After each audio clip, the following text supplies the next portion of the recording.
Arkadaşlar merhaba. Otlar büyüdü. Mayıs ayında olan çok güzel otlar var.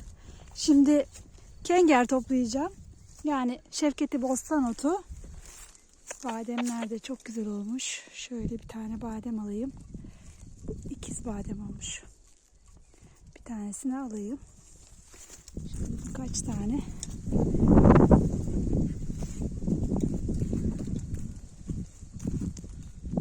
Bakalım.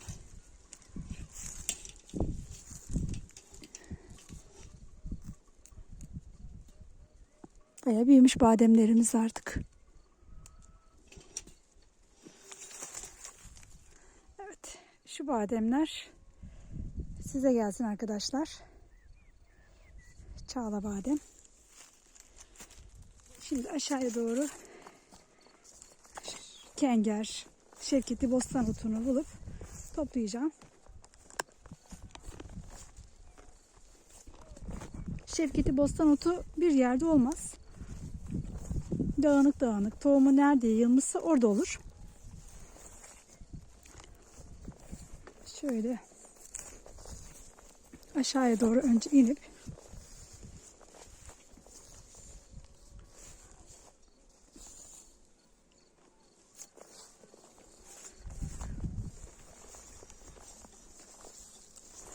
papatya vardı. Çok güzel. Bugün Mayıs'ın 4'ü arkadaşlar. Artık papatyalar açtı. Kış için papatya toplamaya da başlayacağım. Şimdi Şevketi bostan otunu aramaya gidiyorum.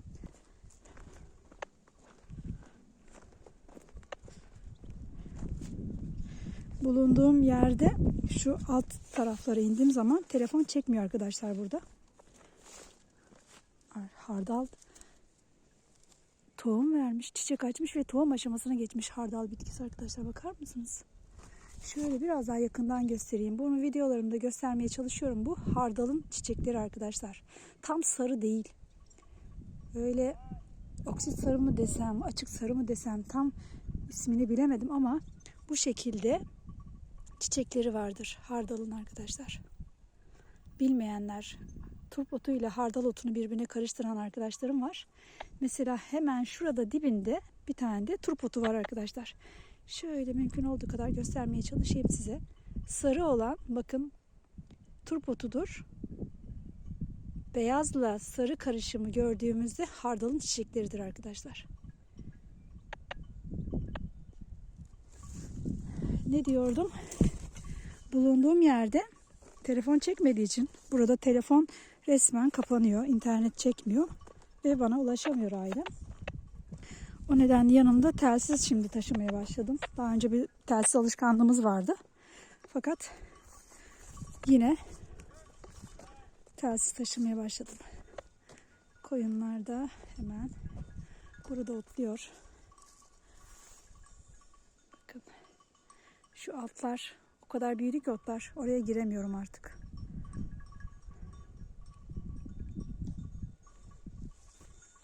Dediğim gibi yanımda telsiz taşıyorum. Herhangi bir olumsuzluk durumunda eşime burada bilgi vereceğim.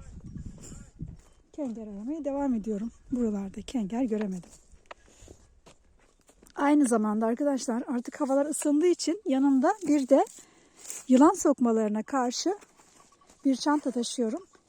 Aslında omuza atılır ama otları toplarken eğildiğim için sürekli öne doğru kayıyor diye şimdi sepetime attım. İlerleyen zamanda yine sırtımda taşıyacağım o çantayı. İçinde yılanla ilgili ilk müdahaleyi yapacağım malzemeler var. Size bir ara açıp onu da göstereceğim. Şöyle kenger arıyorum. Fakat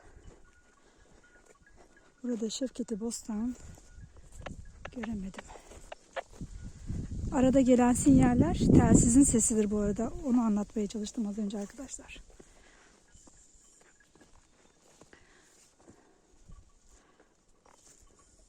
Tabii gelincikler açtığı zaman tekrar size bu gelincikleri göstereceğim.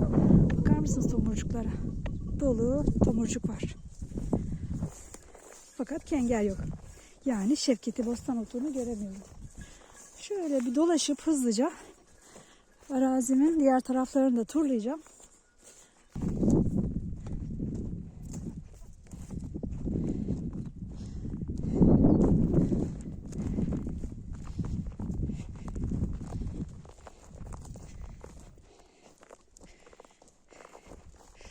Şurada birazcık dinleneyim papatyaların içinde.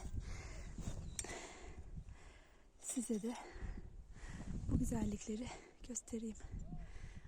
Yoruldum.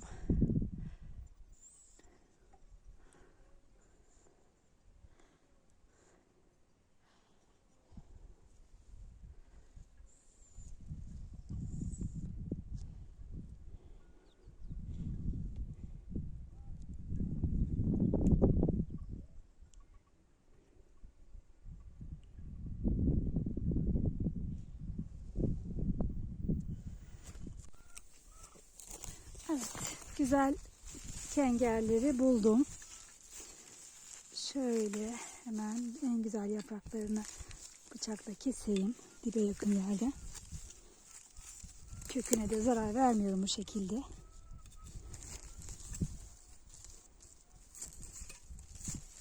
Şimdi bunları da güzelce temizleyeyim.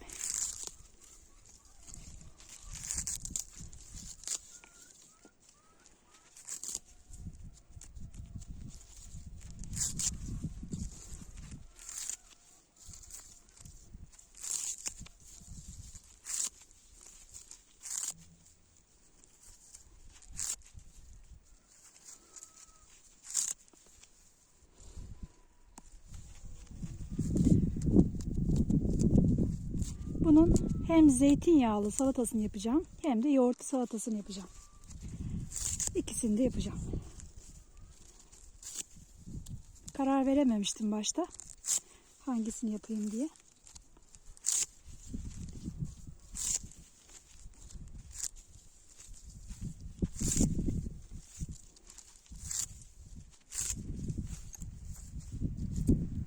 Bakın ne kadar güzel çıktılar.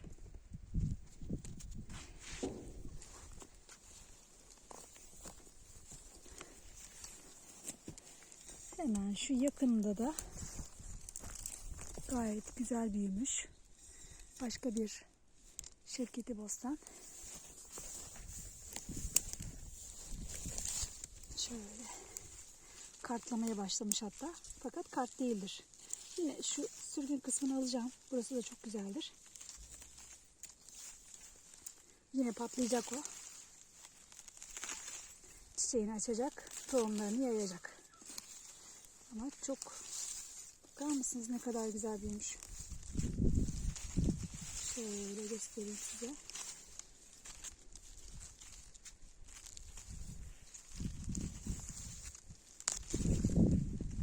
Çok güzel olmuş. Şimdi bunları hemen dikenlerinden ayırayım.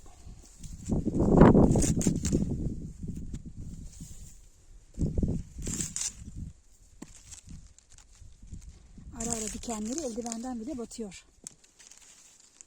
İyice katladığı zaman daha da dikenleri kötü, batıcı oluyor.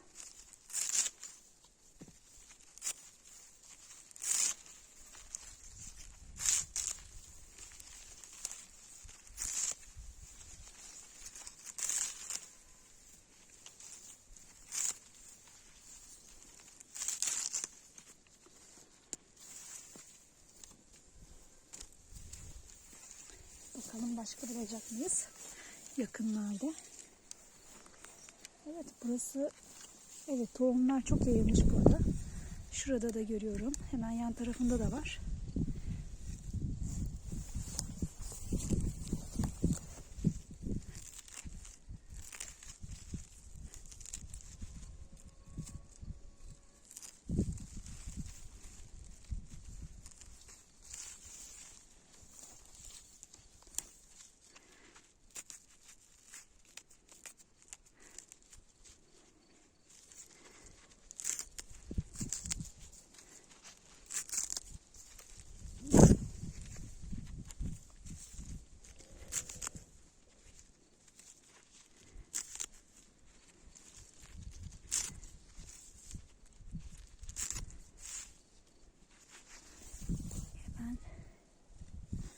Şöyle yakınlaşalım.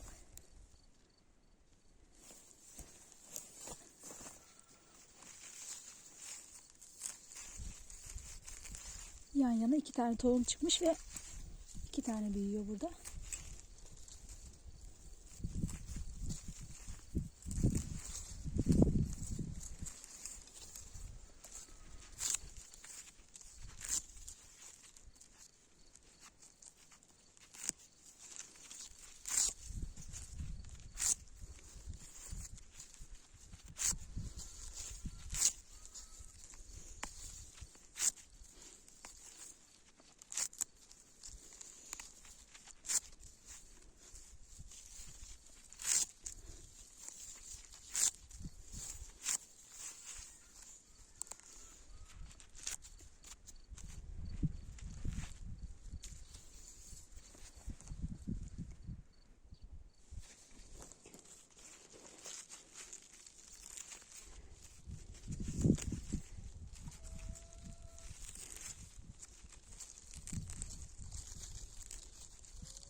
Yağan yağmurlar çok fayda etti bu kengerlerin büyümesine. Bu arada arkadaşlar kenger, Urla'da Şevketi Bostanotuna kenger deriz. Sonra artık iyice Şevketi Bostan ismi yayılsa da biz bu şekilde öğrendik. Yani bu otun diğer yöresel söylenişi kengerdir. Aynı zamanda doğuda iç bölgelerde başka bir ota kenger, kangal otu da veriliyor. Ama o ot değil bu. Yöresel söylenişten dolayı biz buna kenger diyoruz. Bazı takipçilerim bu kenger otu değil, başka bir ot diyor ama bu konuda bir açıklık getirmek isterim. Onlara da cevaplarını veriyorum fakat genel anlamda biz Şevketi Bostan otunun adını yöresel olarak kenger olarak söylüyoruz. Bu da çok güzel. Kocaman olmuş maşallah, böyle tam da orta yerde.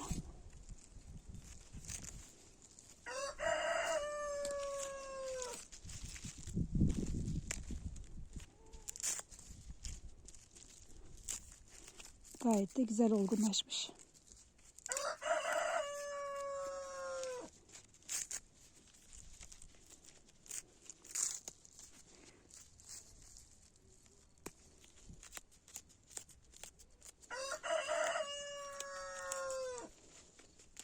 Kümese de çok yakınım. Bizim horozlar da durmuyor.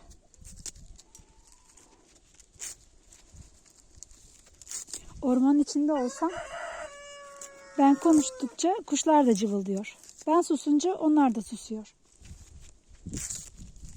Bana cevap veriyorlar. Şimdi horoz da aynı şekilde.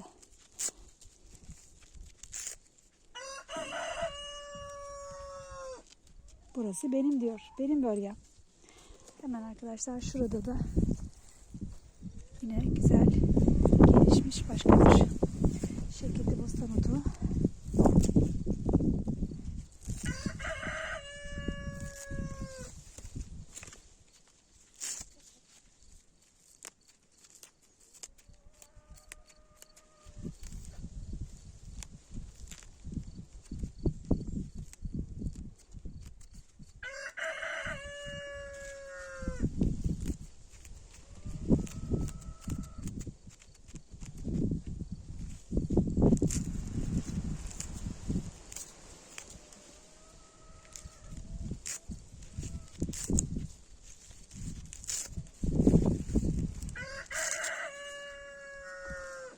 Temizlemesini daha önce yine gösterdim ama diğer kengerleri toplarken yine göstereyim. Arkadaşlar şu şekilde tutuyoruz.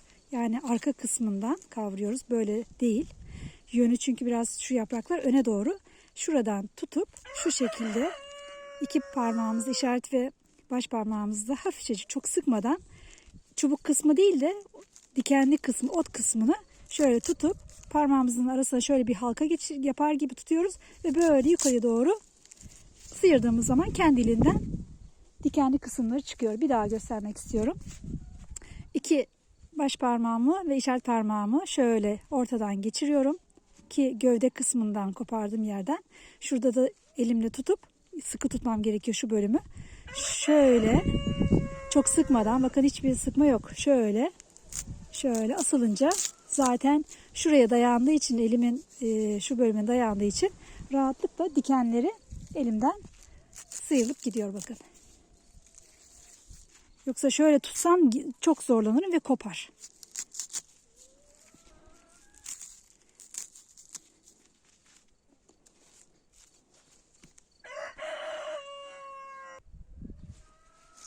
Yine başka bir Şevketi Bostan otunun yanına geldim ve şöyle yapraklarını alıyorum.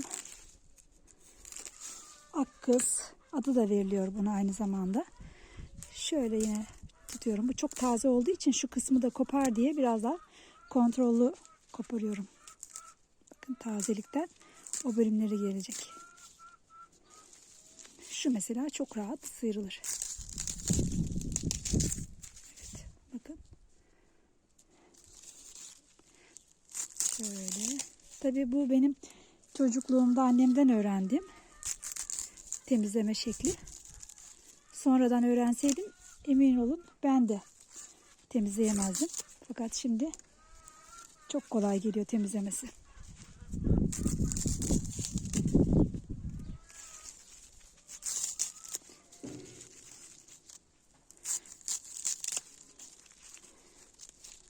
Tam anlamayanlar için bir tane daha göstereyim. Şöyle.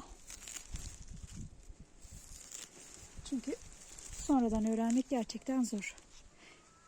Baş parmağım, işaret parmağım şöyle tutuyorum dedim. Çok sıkmadan, fakat şuraya da dayıyorum şu bölümü. Şöyle elimi şöyle tutuyorum arkadaşlar. Şu şekilde ve kıstırıyorum elimi. Arasından uzatıyorum. Dikenler bir tarafa. Şu kısımda bir tarafa ayrılıyor.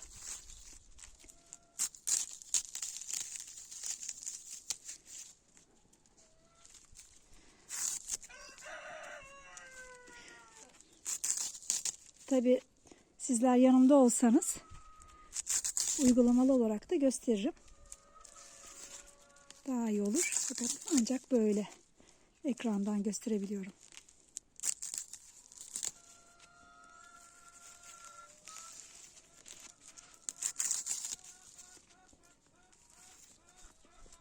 Bizim İzmir'in yine çok tutulan, çok sevilen meşhur otlarından bir tanesi.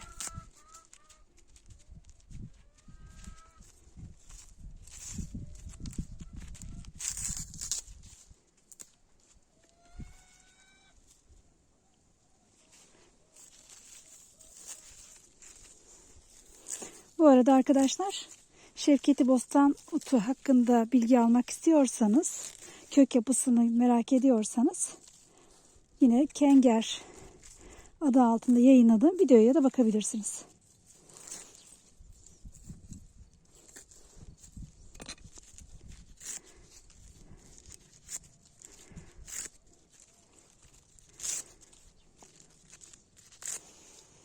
Aynı zamanda Şevketi Bostan otuna mübarek dikeni adı da veriliyor.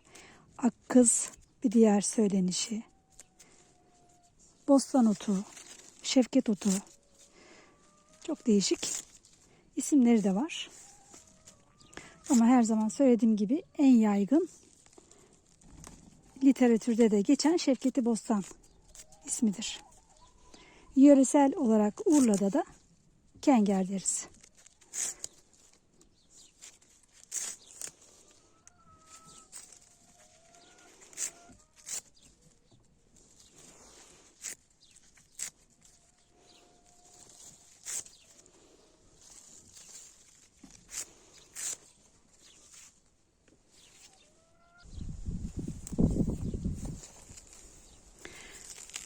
Epey fazla buldum Şevketi Bostan otunu. O nedenle zaten 2 çeşit salata yapmaya karar verdim.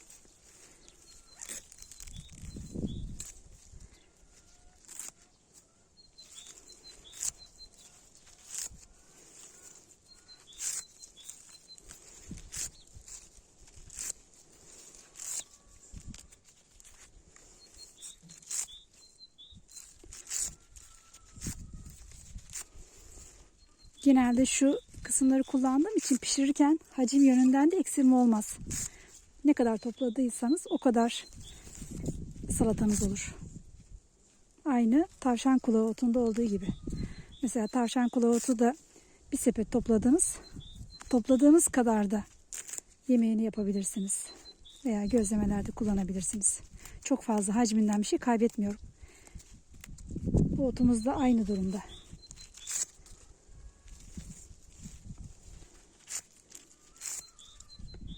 Çünkü şu kısmı sulu ve etli. Şu gördüğünüz kısım.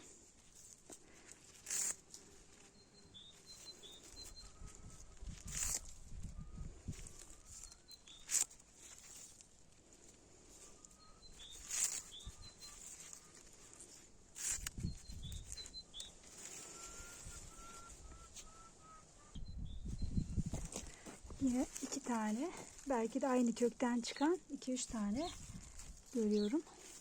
Gayet de güzel büyümüşler. Çok küçük oldukları zaman arkadaşlar toplamayın. Çünkü büyüdüğü zaman bir tanesi 4-5 köke bedel oluyor. Çok da çabuk büyüyorlar. Birazcık sabredin toplamak için.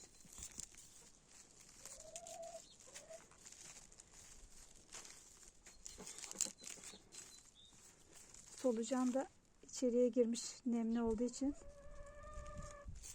toprak kısmı oradan kendisini koruyor, nemalanıyor.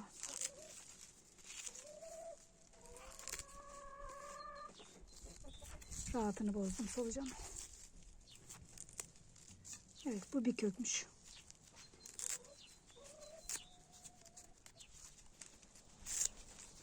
Bir kökten bakın ne kadar çok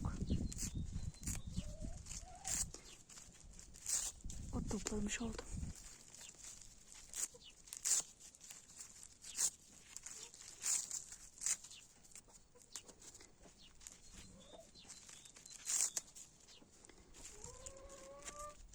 Genelde takipçilerimden gelen mesajlarda öğrendiğim kadarıyla Şevketi Bostanotu'nun kökünü kullandıklarını söylüyorlar. Yazıyorlar bana mesajlarında. Bu şekilde şu yaprak kısımlarını, dal kısımlarını kullanan az olduğunu öğrendim. Benim gibi bu şekilde burasını kullanan var mı aranızda? Yani kökünü değil de yalnızca dallarını alan, buralardan salata yapan.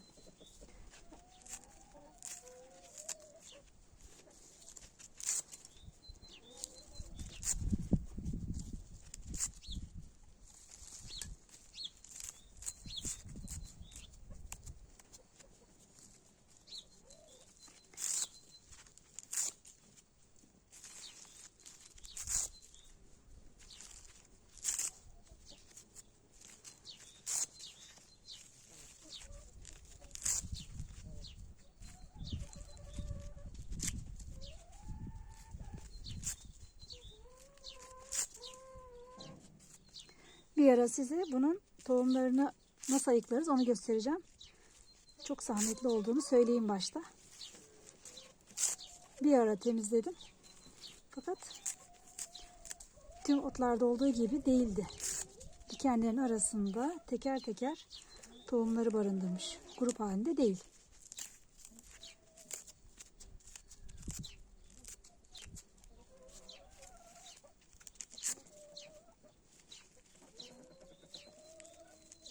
Şunları bırakayım artık.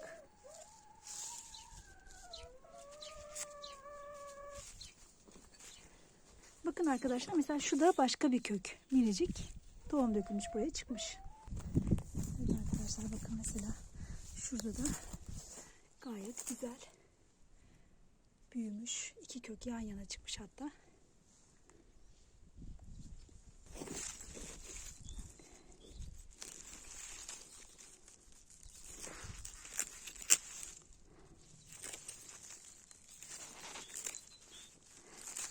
sarımsaklı, yoğurtlu çok güzel oluyor. En çok tercih ettiğim o. Ama zeytinyağlı da ayrı bir lezzeti var. Birinci önceliğim benim sarımsaklı yoğurtlu salatası. Yani Şevketi Bostan'ın yoğurtlaması. Yaptığınız zaman o salatayı 3-4 günde kullanabiliyorsunuz. Hemen öyle bir günde tüketmeniz gerekmiyor.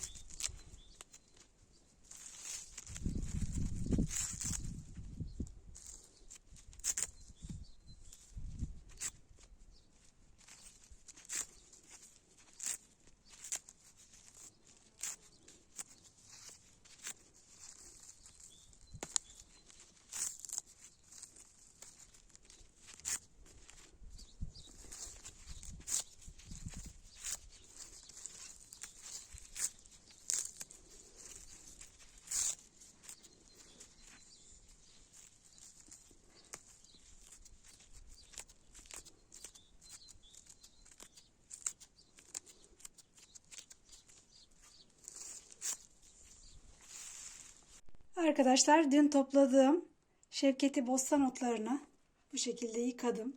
Hatta bir gün beklediği için şu uç tarafları biraz kararmıştı. Bazılarını kesilmiş kalmış. Onları temizledim. Pişmeye hazır hale geldi. Bunları bütün olarak haşlayacağım. Haşladıktan sonra istediğim boyutta keseceğim. Şimdi haşlama aşamasına geçiyorum arkadaşlar. Şöyle büyük olan tencereme bunları yerleştiriyorum. Gerçekten çok olmuş ama yarın misafirim var. O nedenle fazla olmasında bir sakınca yok. Aynı zamanda Şevketi Bostan'ın salatasını da bu yoğurtlamasını da çok severler. O nedenle şimdiden onlara hazırlık yapıyorum. Şimdi bunun içine sıcak suyunu döküyorum.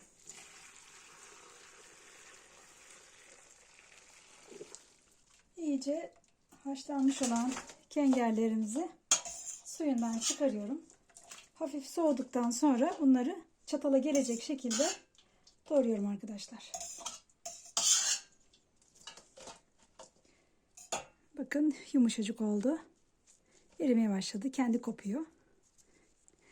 İlk sıcaklığı gittikten sonra çatala gelecek şekilde doğrayacağım. Kengerlerimiz soğudu. Bunları şimdi hemen hızlı zaten çok kolay kesiliyor böyle.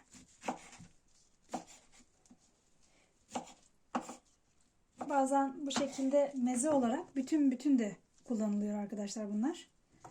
Ama biz bunları çatala gelecek şekilde doğrayıp bu şekilde servis edeceğiz.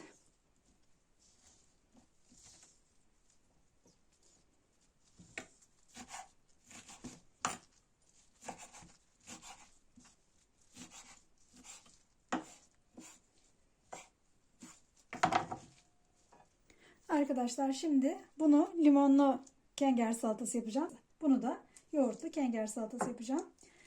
Limonunu hemen şöyle üzerine önce gezdireyim. Bir limonun suyunu dökmüş oldum.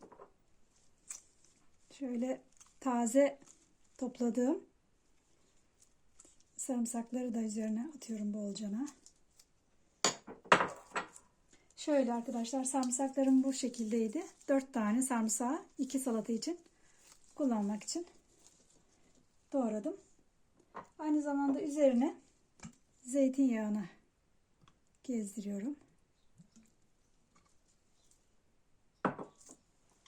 Zaten tuzunu atmıştık haşlanmaya yakın.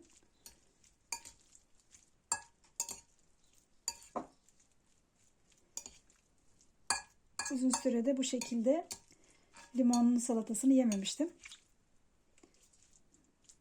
Belki de 30 yıl oldu. O kadar fazla. Bu tamam, bu kadarcık. Çok kolay bir tarif. Buradaki de yoğurtlu. Şu şekilde taze sarımsakları yoğurdun içine doğradım. karıştırdım. Şimdi onun içine bunu döküyorum.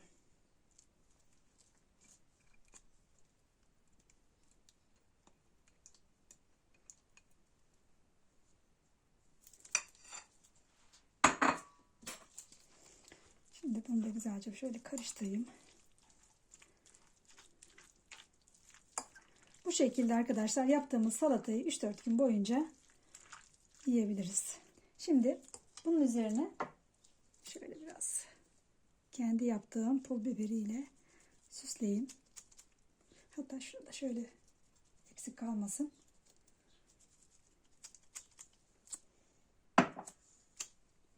Yine bunun üzerine de zeytinyağı tabii ki. Evet arkadaşlar.